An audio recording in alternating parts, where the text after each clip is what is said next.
Et la colonisation, justement, tu y vois des racines dans tes systèmes familiaux, surtout qu'il y a eu des colonisations qui n'ont pas été tout à fait identiques, sur la colonisation française et anglo-saxonne, enfin britannique. Ça va au-delà de la colonisation. En fait, c'est l'aspect, je ne l'ai pas encore mentionné, mais c'est l'aspect de mon modèle qui me plaît le plus.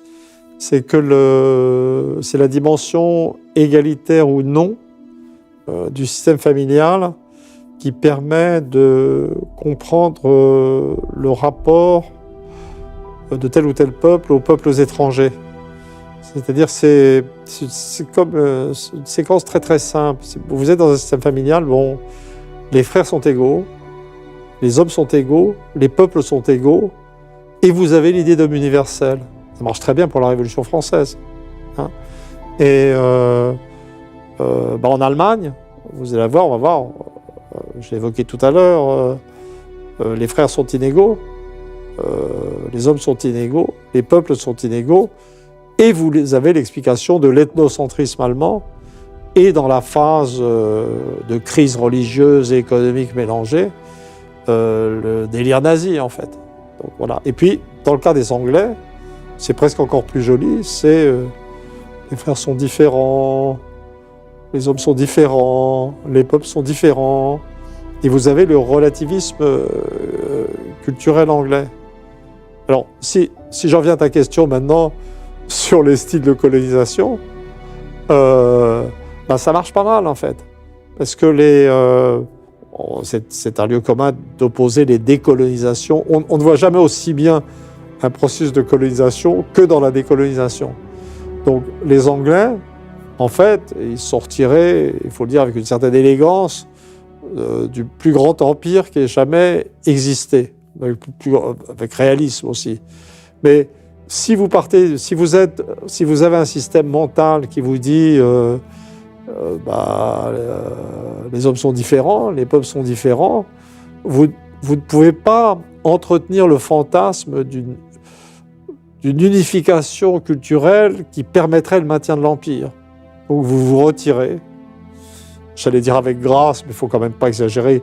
Ils ont cochonné la situation dans beaucoup d'endroits, comme de circonstances comme la partition de l'Inde et la Palestine. Et puis, mais si vous êtes français, vous pensez que les hommes sont les mêmes partout. Vous êtes l'idée d'homme universel. Et vous êtes confronté à des mouvements d'indépendance nationale, etc. Vous dites non, on va en faire des Français et on va les garder sous notre contrôle. Et vous avez la guerre la guerre d'indépendance de l'Indochine, vous avez la guerre d'Algérie, dont l'une des raisons, pas la seule, était, mais on l'entendait beaucoup chez de militants d'Algérie française, etc., le rêve d'une unification au nom de l'idée d'homme universel. Mais on pourrait retrouver ça marche aussi très bien dans le rapport à l'immigration finalement. Il y avait eu un livre très drôle sur l'immigration anglaise après la décolonisation, dont le titre était « L'Empire contre-attaque ». Et donc là, il y avait l'arrivée de tous les anciens colonisés en Angleterre. On pourrait dire la même chose dans le cas de la France.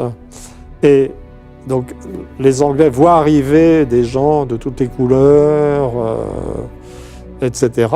Et donc le premier réflexe, c'est de dire c'est le multiculturalisme. C'est-à-dire les gens, c'est pas pareil, ils sont différents, il faut tolérer ça.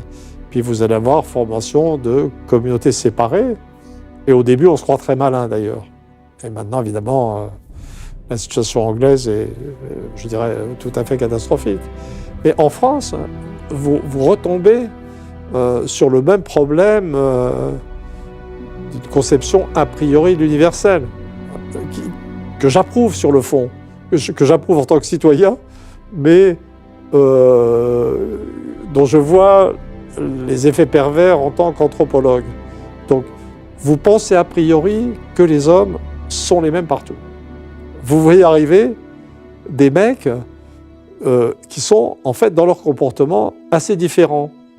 prenons un exemple pas au hasard du tout, la famille, dont on parlera j'espère tout à l'heure, ce que j'appelle communautaire endogame arabe, c'est-à-dire patrilinéaire, comme la famille russe, le père, ses fils, etc., mais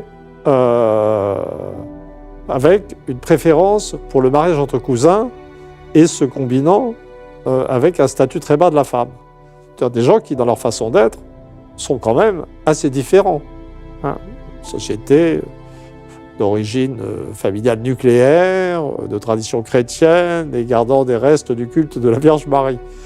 Et donc, si vous êtes dans la croyance, là je vais dire un truc atroce, si vous êtes dans la croyance que tous les hommes sont les mêmes partout, et si vous voyez arriver des mecs dont vous pensez qu'ils sont vraiment différents, vous n'avez qu'une issue logique possible, c'est de décider que ce n'est pas des hommes.